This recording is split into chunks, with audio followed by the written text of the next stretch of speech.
Hi! Hello! Welcome to my channel. Wow! Capsicum kurma. ఇది chapati, rice ఎందులోనైనా చాలా బావుంటుంది. దీనికోసం నేను హాఫ్ కేజీ క్యాప్సికమ్ తీసుకున్నాను.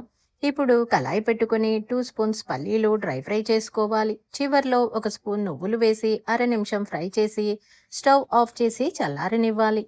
కొంచెం చింతపండు వాటర్ పోసి నానపెట్టుకోవాలి.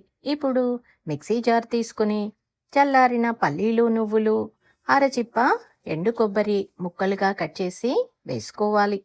తరువాత ఒక స్పూను జీలకర్ర, 3 స్పూన్స్ కారం, 2 స్పూన్స్ సాల్ట్ వేసుకొని మొత్తం పౌడర్లా గ్రైండ్ చేసుకోవాలి. గ్రైండ్ చేసుకున్న పౌడర్ను ఒక బౌల్లో తీసుకొని పౌడరు ఇలా ఉండాలి.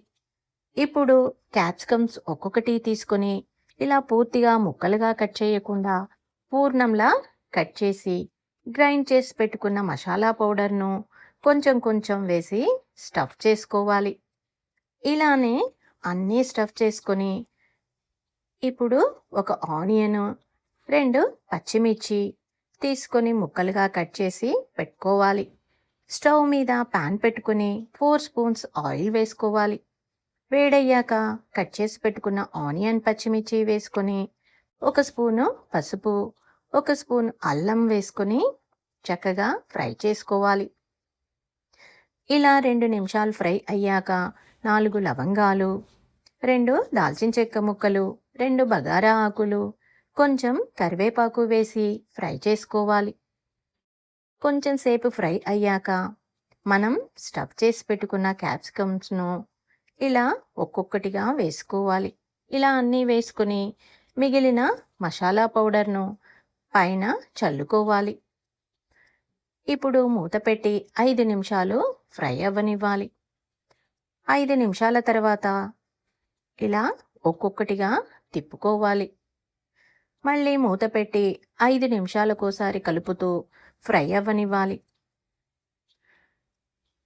మనకు క్యాప్సికమ్ ఇలా ఫ్రై అయ్యాక నానబెట్టుకున్న చింతపండు ఇలా పులుసు చేసుకుని వేసుకోవాలి. మూత పెట్టి చక్కగా క్యాప్సికమ్ పులుసులో 10 నిమిషాలు ఉడకనివ్వాలి. 10 నిమిషాల తర్వాత చక్కగా క్యాప్సికమ్ ఉడికి కుర్మా ఇలా తయారవుతుంది. ఇప్పుడు కొంచెం కొత్తిమీర వేసుకొని కలిపి 2 నిమిషాలు మగ్గనిచ్చి స్టవ్ ఆఫ్ చేసుకోవాలి. అంతే, గుమగుమలాడే క్యాప్సికమ్ కుర్మా రెడీ. మీరు ట్రై చేయండి. ఎలా ఉందో కామెంట్ చేయండి. ఈ వీడియో మీకు నచ్చితే please like, share and subscribe.